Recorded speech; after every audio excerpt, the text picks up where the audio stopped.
अस्सलामुअलैकुम वरहमतुल्लाहि वबरकातुहू। जनाब बाबू भाई सोपारी वाला गर्ल्स प्राइमरी स्कूल,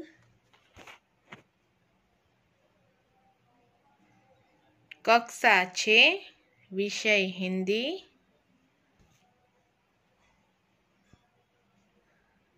पुनरावर्तन भाग 2। बच्चों, हम पहले पुनरावर्तन कर गए हैं। आज हम आगे थोड़ा और पुनरावर्तन देखेंगे।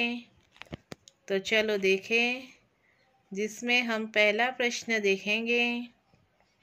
सही वाक्यांश चुनकर विधानों को पूर्ण कीजिए। हमें यहाँ पर विधान पूर्ण करने हैं।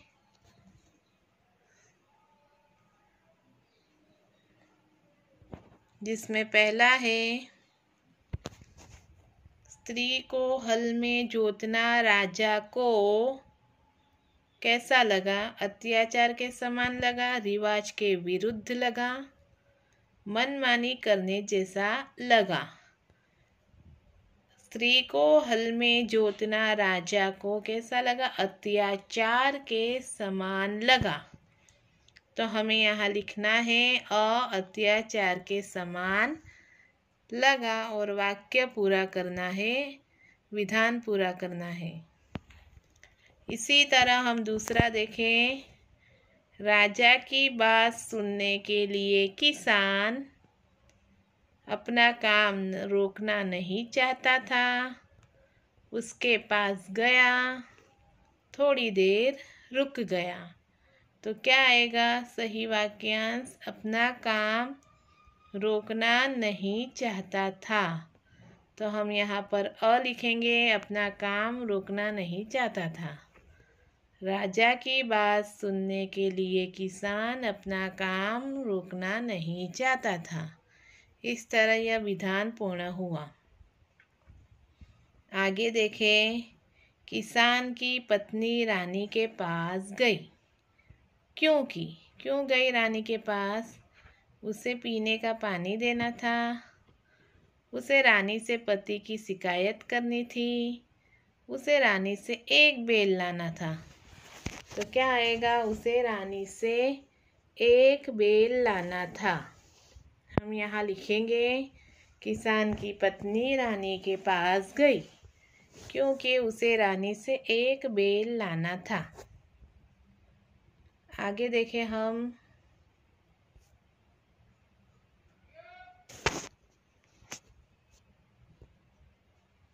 पेड़ अपने जीवन को सफल मानते हैं क्योंकि वे हरे भरे रहते हैं। उन्होंने लोगों को मधुर फल दिए हैं। वे ऊंचा उठना सिखाते हैं।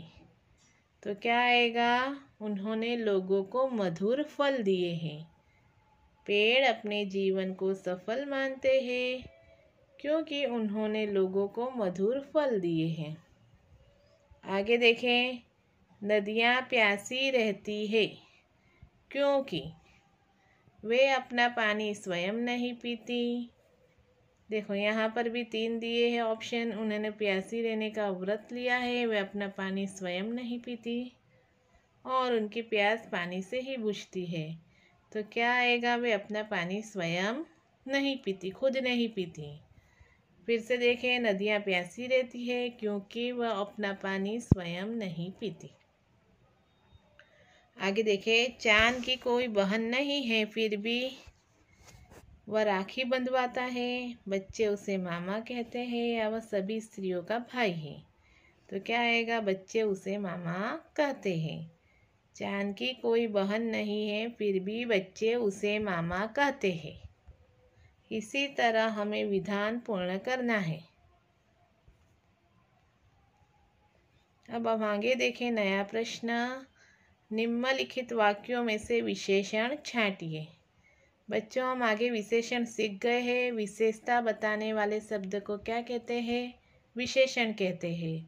तो हमें यहाँ पर वाक्य में से विशेषण ढूंढ के लिखनी है। देखो, कक्षा में 4 बच्चे बैठे हैं। तो यहाँ पर क्या विशेषता है, बच्चे हैं लेकिन कितने हैं, 4। 4 इसकी विशेषता है, मतलब विशेषण यहाँ क्या आएगा, 4।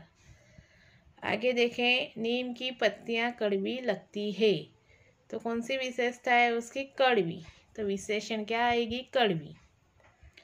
नदी में काला पानी है, पानी है कैसा है, काला, मतलब विशेषण क्या आएगी, काला।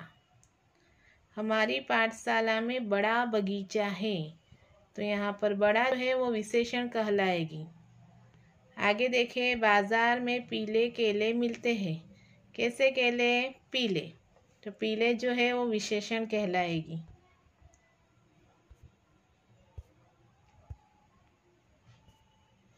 अब हम आगे का प्रश्न देखें। निम्नलिखित वाक्यों में से विराम चिन्ह, उद्गार चिन्ह, पूर्ण विराम, अल्प विराम, अवतरण चिन्ह, ये सारे विराम चिन्ह हमें वाक्य में लगा के फिर से लिखने हैं। देखो अब हम देखें, जिसमें पहला है आप क्या खाएंगे, तो क्या आएगा, यहाँ पर प्रश्न पूछा है इसीलिए प्रश्न सूचक चिन्ह आएगा, आप क्या खाएंगे। इसी तरह दूसरा देखें हम, माँ ने पूछा नन्ही बेटी तुम कहाँ रह गई थी, जिसमें माँ ने पूछा, फिर अल्प विराम और अवतरण चिन्ह में नन्ही बेटी, फिर आएगा अल्प विराम, तुम कहाँ रह गई थी, प्रश्न सूचक चिन्ह और अवतरण चिन्ह पूरा। अब देखो दूसरा, छी कितना गंदा पानी है, छी के बाद क्या आएगा, उद्गार चिन्ह, कितना गंदा पानी है के बाद क्या आएगा, पूर्ण विराम। आगे देखें, मेरी पुस्तक का नाम रामायण है, जिसमें हमें रामायण अवतरण चिन्ह में लिखना है और फिर छेले है के बाद आएगा पूर्ण विराम। आगे देखें, वाह कितनी अच्छी किताब है, वाह के बाद क्या आएगा, उद्गार चिन्ह, कितनी अच्छी किताब है, उद्गार चिन्ह। बच्चों ये सारे प्रश्न के उत्तर आपको याद भी करने हैं और साथ ही साथ आपकी कॉपी में भी लिखने हैं। Thank you.